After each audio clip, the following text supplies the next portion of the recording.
할렐루야. 오늘도 하나님을 열애함으로 예배하시는 여러분들을 사랑하고 축복합니다. 그리스 로마 신화에 보면 오르페우스라는 음악의 신에 대한 이야기가 있습니다. 큰 바다를 여러 달 항해하는 선원들이 가장 무서워했던 것은 요정의 노래였습니다. 그 요정의 노래 소리만 들리면 선원들은 자신들도 모르는 사이에 바다로 뛰어들었기 때문입니다. 그러나 이 배에 오르페우스 신을 모시고 항해를 나선 이후에는 더 이상 이런 일이 벌어지지 않았습니다. 왜냐하면 요정이 노래를 부를 때마다 오르페우스 신은 더 아름다운 목소리로 노래를 불렀고 선원들에게 요정의 노래가 들리지 않았기 때문입니다. 아무리 유혹하는 소리가 들려와도 더 아름다운 목소리를 들을 수 있느냐가 중요했던 것입니다. 당시 소아시아 여러 교회 가운데 에베소 교회는 이상적인 교회가 될 수 있는 조건을 두루 갖춘 교회였습니다. 먼저 좋은 교회가 되기 위해서는 창립자가 중요하겠죠. 그런데 에베소 교회의 창립자는 사도 바울이었습니다. 예수 그리스도의 신실한 종인 사도 바울을 통해서 에베소 교회가 시작되었다는 것은 에베소 교회의 신앙의 뿌리가 예수 그리스도의 복음 위에 잘 세워졌음을 우리가 알 수 있습니다. 또한 바울은 교회를 세우고 또 다른 곳에 가서 교회를 세우기 위해서 교회를 떠나가곤 했습니다. 그런데 유독 에베소 교회만큼은 교회를 세운 이후 3년이나 그곳에서 목회를 했습니다.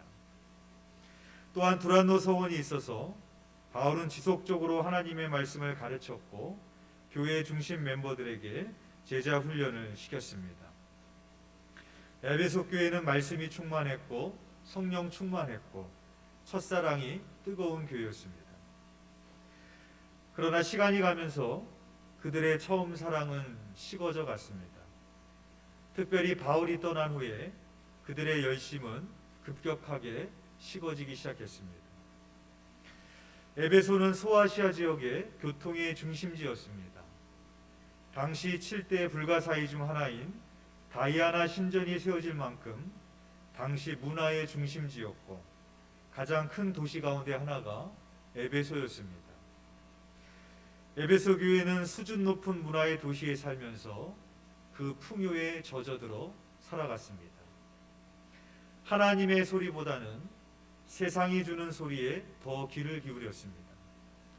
하나님의 지혜와 뜻보다는 사람의 지혜에 더 귀를 기울였고 하나님의 방법보다는 사람의 방법을 더 추구했습니다. 그렇게 되면서 하나님께서 왜 자신들을 부르셨는지를 잊어버리고 말았습니다. 이 소식을 옥중에 있던 바울이 듣게 됩니다. 바울은 차가운 감옥 바닥에 무릎을 꿇고 에베소 교회를 위해서 간절히 기도했습니다. 그들에게 필요했던 것은 다시 하나님의 말씀이 들려지게 하는 것이었습니다. 그래서 바울은 그들에게 하나님의 말씀을 새롭게 들려주기 위해서 차가운 감옥에서 편지를 써 보낸 것이 바로 오늘 본문인 에베소서입니다. 처음 사랑을 잊어버리고 주님을 향한 열심히 식어가고 있는 에베소 교회를 향해서 하나님이 바울을 통하여 주셨던 말씀은 정체성의 회복이었습니다. 즉 바울은 교회론을 통하여 우리는 그리스도 안에서 어떤 복을 받은 존재인지 우리는 그리스도 안에서 어떤 존재가 되었는지를 다시 일깨워 줍니다.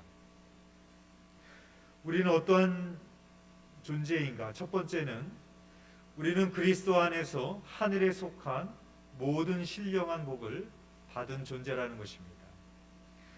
오늘 보면 3절의 말씀 우리 한번 봉독하겠습니다. 시작. 찬송하리로다 하나님 곧 우리 주 예수 그리스도의 아버지께서 그리스도 안에서 하늘에 속한 모든 신령한 복을 우리에게 주시되. 아멘. 우리가 그리스도인이 되었다는 것은 무엇이냐? 그리스도 안에서 하늘에 속한 모든 신령한 복을 받은 존재가 되었다라는 의미입니다. 여기에 하늘에 속한 모든 신령한 복, 그 앞에는 그리스도 안에서라는 말이 붙여져 있습니다. 즉 하늘에 속한 모든 신령한 복은 무엇이냐? 오직 그리스도 안에서만 누릴 수 있는 복입니다. 너희가 나를 떠나서는 아무것도 할 수 없다라고 주님이 말씀하셨던 것처럼 예수 그리스도를 떠나서는 누릴 수 없는 그런 신령한 복입니다. 왜 하나님께서는 바울을 통하여 에베소 교회에게 이 말씀을 하고 계실까요? 에베소 교회가 하늘에 속한 신령한 복의 가치를 모르고 세상적인 복을 쫓아 살고 있었기 때문입니다. 에베소 교회는 수준 높은 문화의 도시에 살면서 풍요로운 도시에 살면서 세상 문화에 젖어 살았습니다. 그렇게 되면서 하나님께서 왜 우리를 불러주셨는지, 나는 어떠한 존재인지를 잊게 되었던 것입니다. 그래서 하나님은 바울을 통하여서 그들에게 다시 한번 그것을 일깨워주기 위해서 이 말씀을 하게 하시는 것입니다. 하나님께서 예수 그리스도를 통해 우리에게 주시고자 하는 궁극적인 복은 세상적인 복이 아니라 하늘에 속한 신령한 복입니다. 그렇다고 세상적인 복이 비성경적이고 잘못됐다라는 것은 아닙니다. 왜냐하면 하나님께서도 세상적인 복을 주시는 분이기 때문에 그렇습니다. 신명기 28장 3절에서 6절의 말씀에 보면 성읍에서도 복을 받고 들에서도 복을 받을 것이며 내 몸의 소생과 내 토지의 소산과 내 짐승의 새끼와 내 우양의 새끼가 복을 받을 것이며 내 광주리와 떡반죽 그릇이 복을 받을 것이며 내가 들어와도 복을 받고 나가도 복을 받을 것이니라 라고 말씀합니다. 너희가 이 율법을 잘 지켜 행하면 순종하면 이러한 복을 받을 것이라고 말씀하셨던 것입니다. 이 복은 세상적인 복과 많이 연관되어져 있습니다. 그러나 예수 그리스도가 이 땅에 오심으로 인하여서 복의 개념이 새로워졌습니다. 심령이 가난한 자는 복이 있나니 천국이 그들의 것이라. 온유한 자가 복이 있고 애통한 자가 복이 있다라고 주님께서는 말씀하십니다. 즉 하나님께서 예수 그리스도 안에서 우리에게 주시고자 하는 궁극적인 복은 세상적인 복이 아니라 물질적인 복이 아니라 잠시 있다가 사라지는 복이 아니라 하늘의 신령한 복입니다. 영적인 복입니다.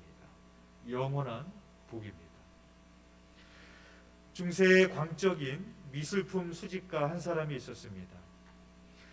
예수님께서 최후의 만찬시에 사용했다라는 은잔이 유럽 어디인가에 있다라는 소문을 듣고 그 은잔을 찾아 나섰습니다. 이곳저곳 유럽을 뒤지던 중에 중요한 정보 한 가지를 얻게 됩니다. 10년 전에 백마를 탄 한 백작에 의하여 그 은잔이 팔렸다라는 정보였습니다. 이 백작의 키는 어느 정도이고 어떻게 생겼고 말은 어떻게 생겼는지 자세히 알아본 다음에 사방을 수소문하면서 찾아 헤맸습니다. 오랜 세월을 찾아 헤매다가 드디어 그 사람에 대한 정보가 서서히 드러나기 시작했습니다. 10년 전 그 은잔을 사간 사람은 바로 자기 자신이었습니다. 그 은잔은 화려하지도 않고 정교하지도 않았습니다. 그래서 그의 창고 한쪽 모퉁이에 집어 던져두고 잊어버렸던 것입니다. 우리가 그리스도 안에서 받은 하늘의 신령한 복은 세상적인 복에 비하면 화려해 보이지 않습니다. 눈에 잘 드러나지 않습니다. 그래서 우리는 그것에 가치를 강조하면서 살아갑니다. 마치 이 미술품 수지가처럼 창고 한쪽 모퉁이에 던져버리고 그것을 까맣게 잊어버린 채 세상의 복을 찾아서 살아가고 있는 우리들의 모습과도 많이 유사합니다. 우리는 그리스도인으로 살아가면서 하늘의 신령한 복을 받은 존재임에도 불구하고 우리는 왜 그렇게 나를 불행하다고 생각하면서 우리는 살아갑니까? 나에게 이미 주신 하늘에 속한 신령한 복의 가치를 모르기 때문에 그렇습니다. 세상 사람들은 눈에 보이는 것에 만족하고 그것으로 기쁨을 삼지만 성도는 눈에 보이지 않는 신령한 것에 주목하고 그것으로 인해 기뻐하고 감사하며 살아가는 사람들입니다. 그래서 고린도후서 4장 18절 말씀에 우리가 주목하는 것은 보이는 것이 아니요 보이지 않는 것이니 보이는 것은 잠깐이요 보이지 않는 것은 영원함이라 라고 말씀하고 있습니다. 나에게 하늘의 신령한 복을 허락하여 주신 그 하나님을 인하여 늘 기뻐하며 감사하며 사시는 저와 여러분이 되시기를 주님의 이름으로 축복합니다. 두 번째로 우리는 어떤 존재인가? 우리는 창세전에 그리스도 안에서 택함을 받은 존재입니다. 오늘 보면 4절의 말씀 한번 봉독하겠습니다. 시작. 곧 창세전에 그리스도 안에서 우리를 택하사 우리로 사랑 안에서 그 앞에 거룩하고 흠이 없게 하시려고. 아멘. 하나님께서 우리를 언제 택하셨느냐? 창세전에 택하셨다라고 성경 우리들에게 말하고 있습니다. 대통령 선거나 국회의원 선거를 보시면 후보자가 선택을 받기까지의 과정이 얼마나 복잡하고 힘든지 모릅니다. 선택을 받기 위해서는 후보자는 먼저 입후보를 해야 됩니다. 공약을 내걸어야 되고 자신의 정책이나 실력이나 자질을 알려야 됩니다. 그리고 그것으로 끝나는 것이 아니라 언론이나 매체에서는 끊임없이 후보자들을 검증합니다. 후보자들끼리 토론을 벌이게 하기도 하고 여러 가지를 검증하면서 유권자들의 실력이나 자질을 검증합니다. 그리고 나서 최후에 투표를 통해서 누가 선택받기에 합당한지를 최종 선택을 하게 되어 있습니다. 그런데 우리가 선택을 받은 시기가 언제라고 말하고 있습니까? 창세 전이라고 말하고 있습니다. 하나님께서 우리 한 사람 한 사람을 이모저모 시험해보고 평가해보고 선택하신 것이 아닙니다.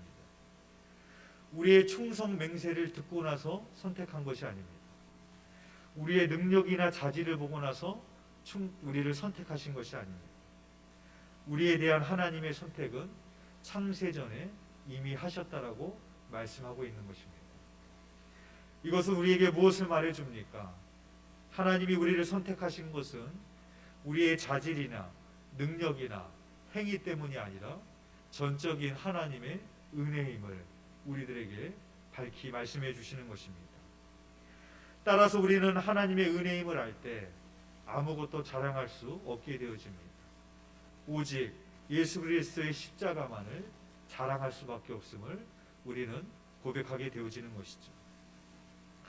그렇다면 우리를 창세전에 택하신 이유가 무엇인가? 그 말씀해 보시면 그 앞에 거룩하고 흠이 없게 하시려고 우리를 택하셨다라고 말하고 있습니다.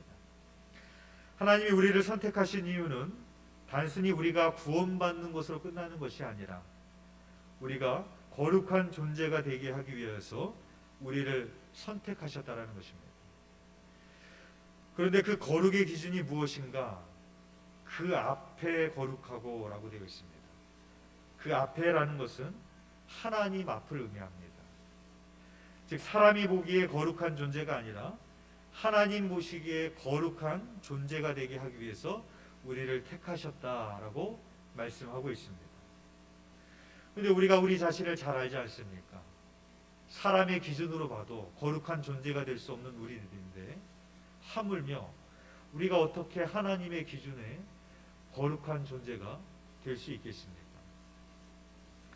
그런데 어떻게 우리가 하나님의 기준으로 거룩한 존재가 될 수 있을까? 그 앞에 보면은 또한 이렇게 달려 있습니다. 사랑 안에서라고 덧붙여 있습니다. 그리고 사랑 안에서라는 말 앞에 보면은 숫자로 1이 적혀져 있습니다. 밑으로 내려가 보시면 주애가 달려 있는데 사랑으로라고 되어져 있어요.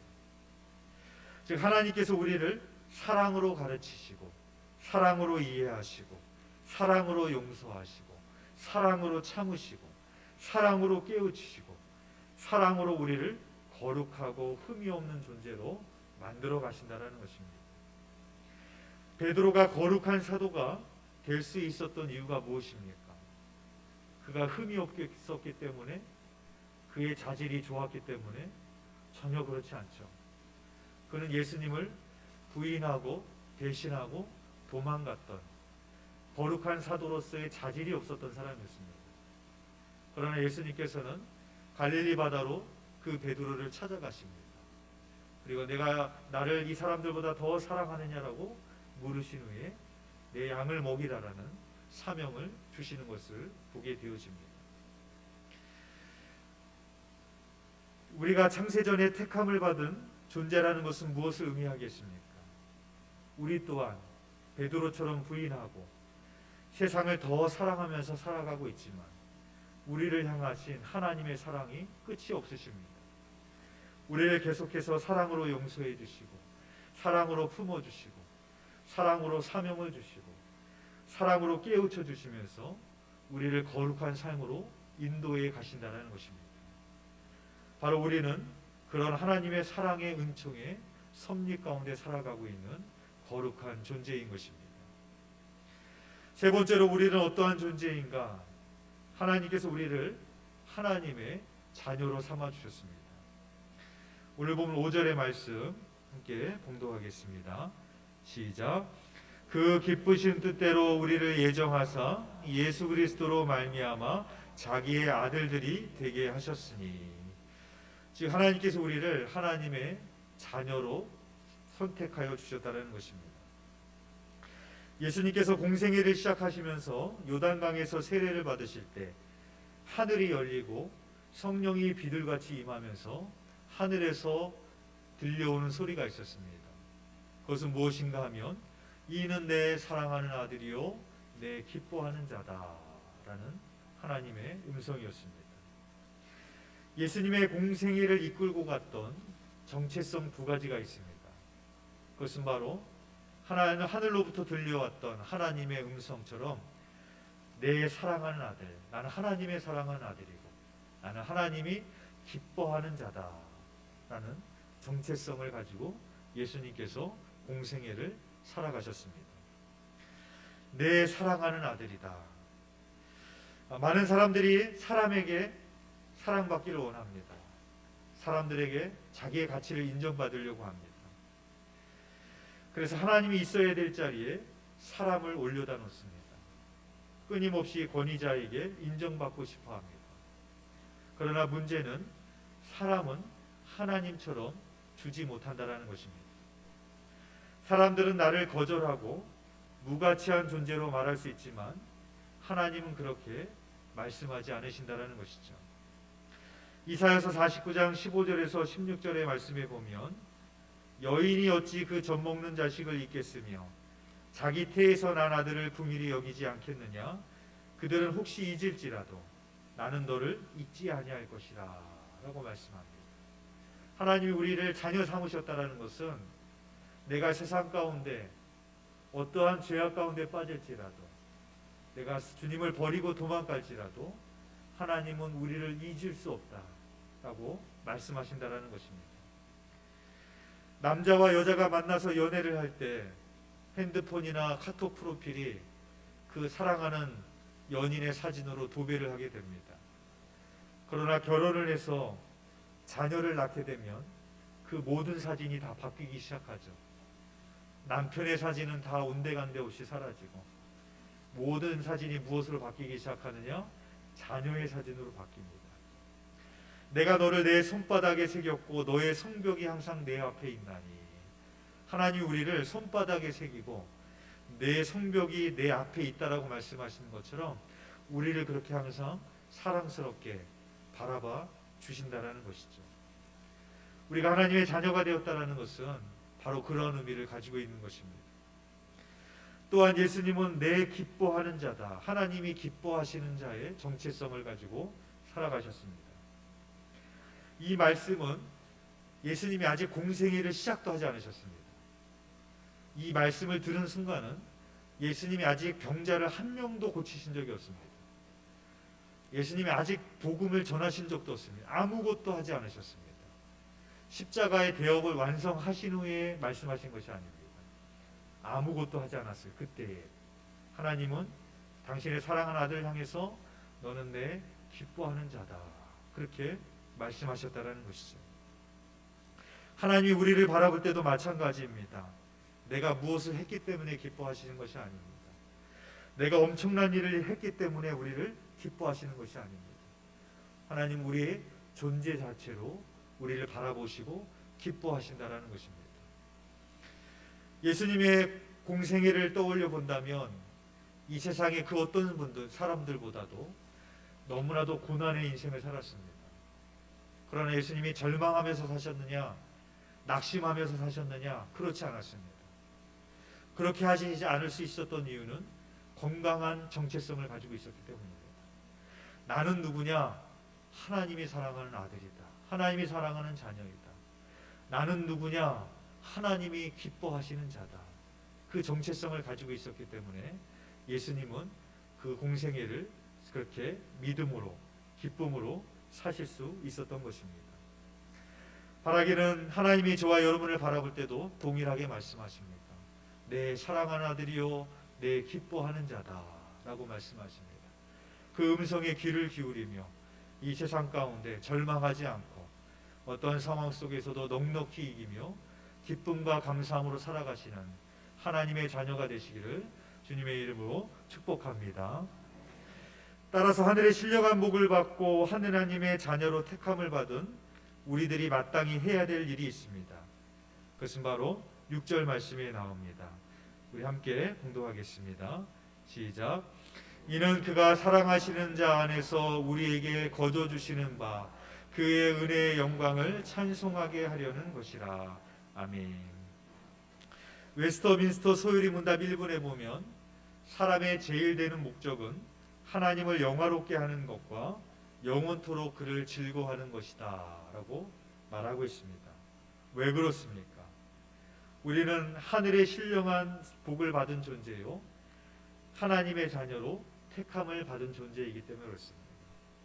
그것을 하나님께서 은혜로 우리에게 거저 주셨다라고 말씀하고 있습니다.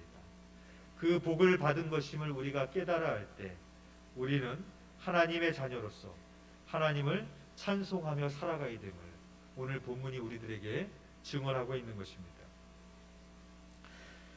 지난 목요일에 감리사 협의회를 다녀왔습니다. 이번 감리사 협의회를 주관하신 감리사님께서 말씀을 짧게 전해주셨는데 그 말씀 가운데 이런 얘기를 하셨어요.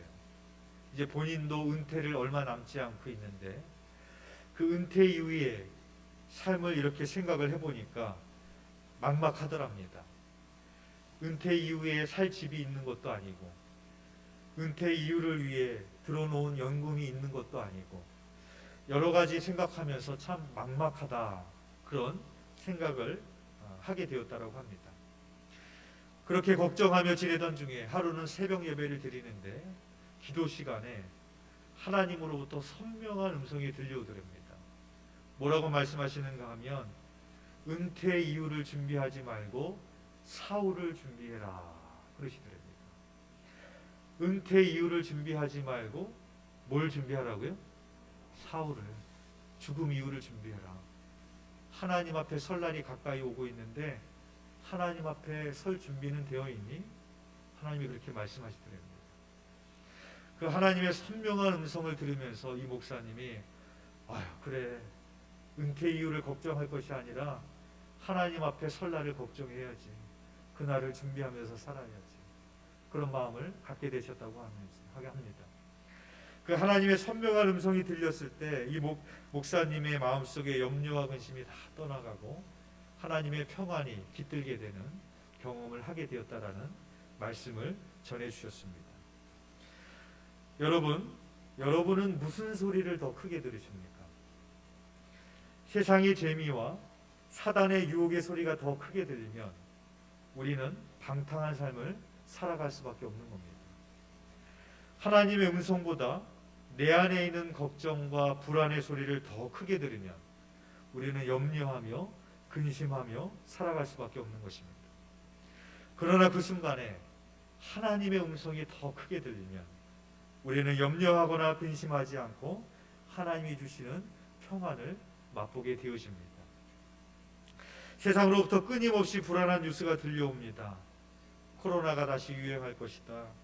물가는 오르고 있고 금리도 오르고 환율도 치솟고 있고 경제는 점점 어려워지고 있고 정치적으로 사회적으로 불안한 시대를 살아가고 있습니다. 세상의 뉴스의 소리를 기울이면 우리는 두려워하며 불안한 마음으로 살아갈 수밖에 없지만 세상의 역사를 주관하고 계시는 하나님의 말씀에 귀를 기울이면 우리는 강하고 담대하게 세상을 넉넉하게 이기게 될 수 있을 줄 믿습니다. 그 하나님의 음성에 귀를 기울이시는 저와 여러분에게를 소망합니다.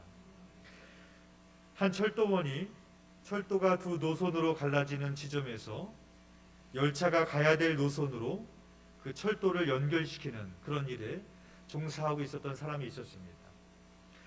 어느 날 그는 평소와 마찬가지로 그곳으로 오고 있는 열차의 행선지를 확인하고서 철도를 그 노선으로 연결시켰습니다. 그런데 바로 그 열차가 지나갈 그 철도 위에 그의 아들이 놀고 있는 것을 목격했습니다. 그는 그 기차가 지나갈 철도의 노선을 바꾸고자 하였지만 이미 때는 늦어버렸습니다. 그는 즉시 그의 아들을 향해서 큰 소리로 엎드려 엎드려 하고 소리를 질렀습니다. 열차가 지나고 나서 철도원은 자기 아들이 죽었으리라고 생각을 하고 비통한 마음으로 그곳으로 달려갔습니다. 그러나 놀랍게도 그의 아들은 살아 있었습니다. 아버지가 소리를 질렀을 때 그 아들은 아버지의 명령에 즉시 순종하여 몸을 엎드렸고 그 열차는 그 아들에게 아무런 해도 입히지 않은 채 지나갔던 것입니다. 귀가 찢어질 듯한 무서운 기차의 굉음이 들려올 때도 그 아이는 아빠의 엎드려 엎드려 라는 소리를 더 크게 들렸기 때문에 자기의 생명을 구할 수 있었습니다. 사랑하는 교회 여러분, 우리들 주변에는 파멸로 이끄는 소들이 가득 차지만 우리는 하나님을 신뢰하면서 그분의 목소리를 더 크게 듣기를 소망합니다. 어떤 소리를 크게 듣느냐에 따라서 파멸로 갈 것인지 생명으로 갈 것인지 우리의 삶이 좌지우지 될 것입니다. 세상의 소리보다 사단의 속삭임보다 여러분의 마음속에서 끊임없이 올라오는 염려와 근심의 소리보다 하나님의 소리를 더 크게 들으실 수 있는 저와 여러분이 되시기를 주님의 이름으로 축원드립니다. 기도드리겠습니다.